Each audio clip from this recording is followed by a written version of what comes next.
Magandang gabi po sa inyong lahat at gayon din ng mga kapatid nating kasama natin sa pagsamba sa iba't ibang dako ng mundo sa pamamagitan nitong live streaming.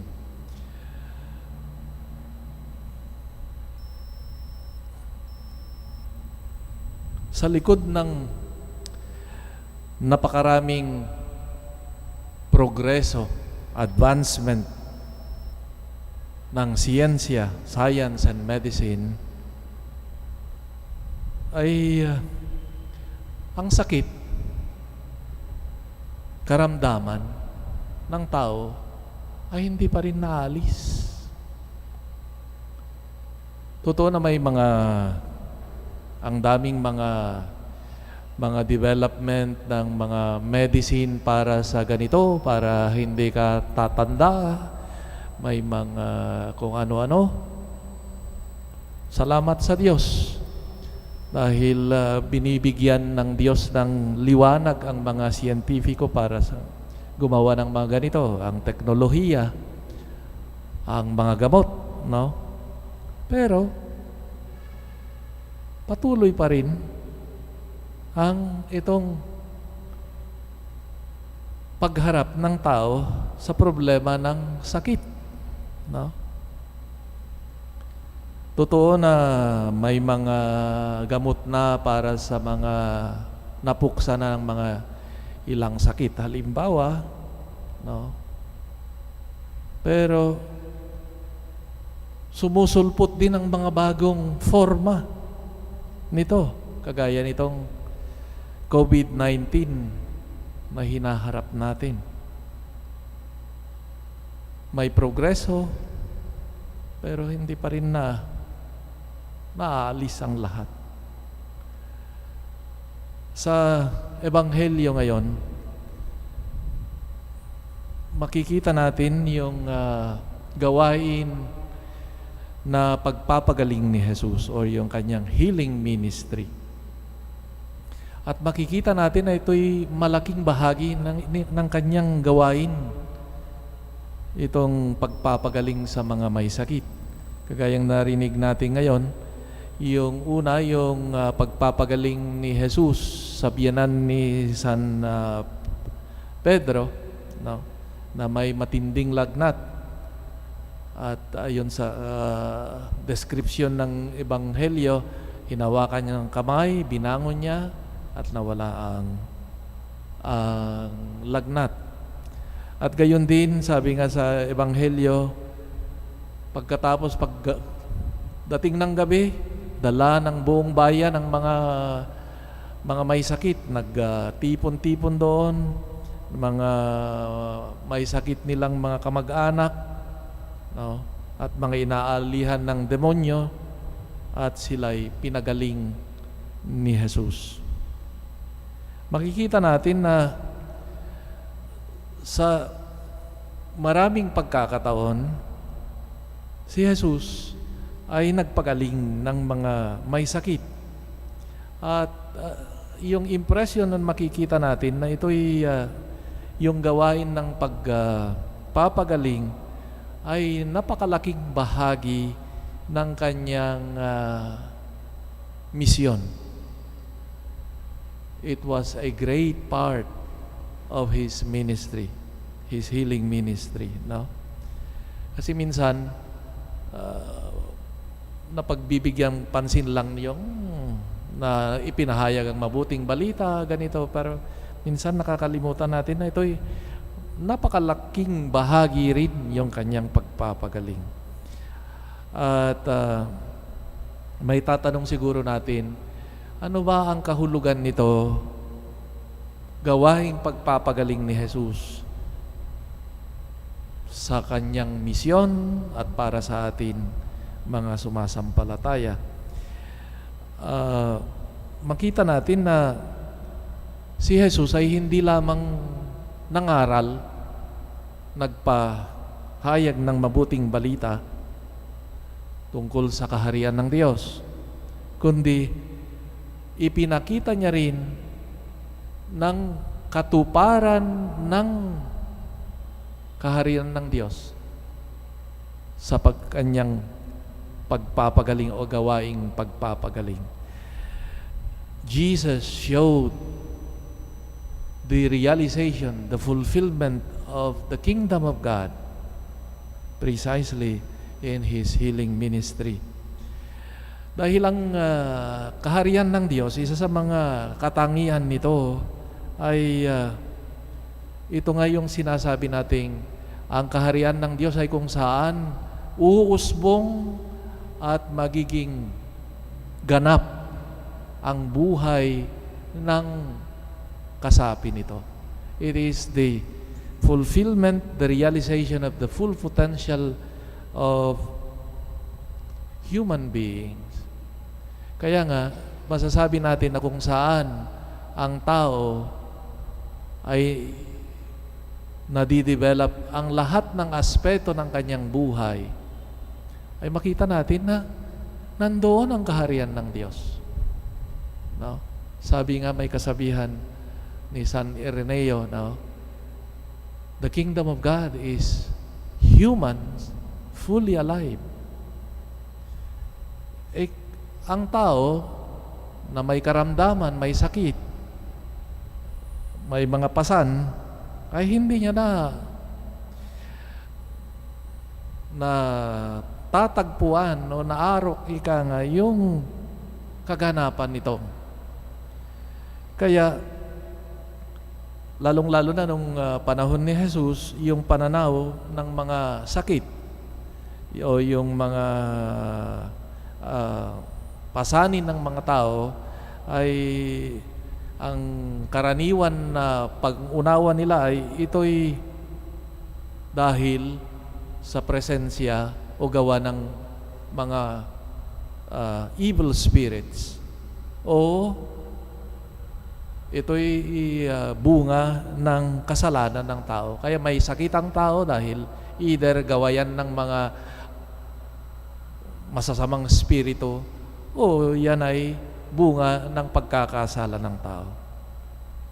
Kaya si Jesus sa kanyang pagpapagaling, gawaing pagpapagaling sa mga may sakit ay isang pagpapahiwatig ng pagpapalaya ng Diyos ng kanyang bayan sa mga umaalipin nito. No? Halimbawa, yung pang-aalipin, sabi nga nila ng pananaw noon, yung the evil spirits at ang pagiging bilanggo ng kasalanan.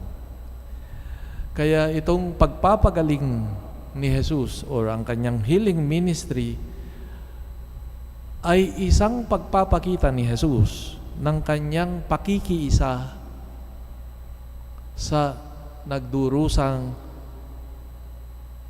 at mga tao.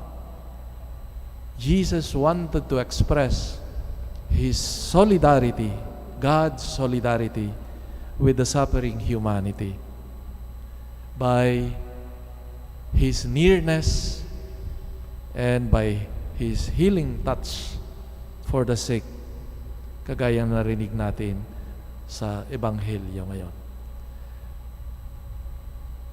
Kaya itong ministry ni Jesus na pagpapagaling sa mga may sakit ay malaking bahagi ng kanyang misyon ng pagpapahayag ng mabuting balita.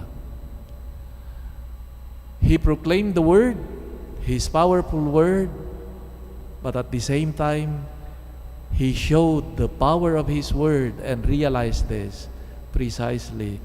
One of them is His healing ministry, the healing of the sick and the liberation of those oppressed by the evil spirits. So, ipinakita ni Jesus ng kanyang dito sa kanyang pagpapagaling na kaya niyang puksain ang kapangyarihan nitong mga evil spirits na umaalipin sa sangkatauhan at ipapakita niya ito, yung definitive work of His salvation, of His victory over these powers through His own death and resurrection. Sa pamamagitan ng kanyang kamatayan at pagkabuhay, pinuksan niya ang ating pasakit at ating kamatayan. So Jesus' healing ministry, as I've said, expresses His solidarity with the suffering humanity. And He also fulfills God's kingdom by liberating humankind from those that impede us to reach our full potential or the fullness of life. Kaya bahagi ito ng kanyang misyon, ang pagpapagaling. Paano nga ba i-translate naman ng simbahan itong ministeryo ng pagpapagaling? Well, while there are maybe priests or even lay people who have gifts of healing, no? Alam natin the late Father Suarez, for example, or mga iba pang mga may healing gifts. Pero alam niyo ba na ang simbahan ay pinagkaloob din ng gawaing pagpapagaling ni Kristo sa 2 o 3 sakramento. Ano yan? Ang sakramento ng pagbabalik loob o kumpisal. Yan ay sakramento ng pagpapagaling. Pagpapagaling sa ating ugnayan unang-una sa Diyos. Dahil ito'y inaayos sa pamamagitan nitong sakramento ang ating ugnayan na naputol ng kasalanan. At minsan yung mga epekto rin ng kasalanan nito ay nakikita natin na lumalabas sa pangangatawan at kalusugan. May mga nagsabi na yung mga hindi kayang magpatawad, minsan lumalabas sa sakit ng, kung ano-ano, sabi nila. So itong pangungumpisal ay hindi lamang ikangay, kaya makikita natin na yung sakramento ng pagpapagaling ay napapaloob din, o yung pagpapagaling ni Jesus ay napapaloob dito sa sakramento ng pangungumpisal o reconciliation. Pangalawa, yung anointing of the sick, pagpapahid sa mga may sakit, no? Minsan kasi sana wala na yung ating idea na yung anointing of the sick ay para mamatay na, no? Malala ko nung ako'y nasa misyon pag anoint namatay, sabi no, sisihin na, ikaw kasi tinawag mo yung pari kaya namatay na, no? Parang as if na parang pamatay yung sakramento ng pagpapahid ng langis, no? Pero ilan naman yung mga naniniwala, ilang beses na in-anoint, nakaka-recover, no? Of course, yung ang Eucharistia, sakramento rin, ika nga ng pagpapagaling ng ating Panginoon. So, mga kapatid, sa ipinapakita ng Panginoon sa atin ang kanyang pagkalinga, hindi sa lalong-lalo na sa mga sakramento ng kanyang simbahan.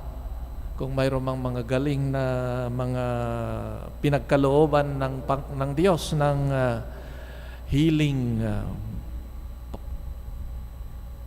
gifts, ay salamat sa Diyos. Pero karamihan sa atin ay wala siguro yung special gifts ng healing. Ako wala. I cannot claim one. I can administer the sacrament of reconciliation at magpapahid ng may sakit, pero I do not claim any powers, special gift ng healing. Pero there is one thing that we can do. Wala man tayong powers o gifts ng healing, and that is our solidarity with those who are sick, who are in need. Malimit yung mga pangungumusta natin, kumusta ka na? O minsan, well, hindi natin magagawa siguro ngayon yung mga dahil sa pandemic, yung pagbisita, pero yung concern natin para sa kanila, no? At isa rin yung isa sa mga napakalaking privilege ng isang pari nung makinig, no? Matawag at makinig sa mga hinaing ng mga may mga pasanin sa buhay, mga kasalanan. Halimbawa,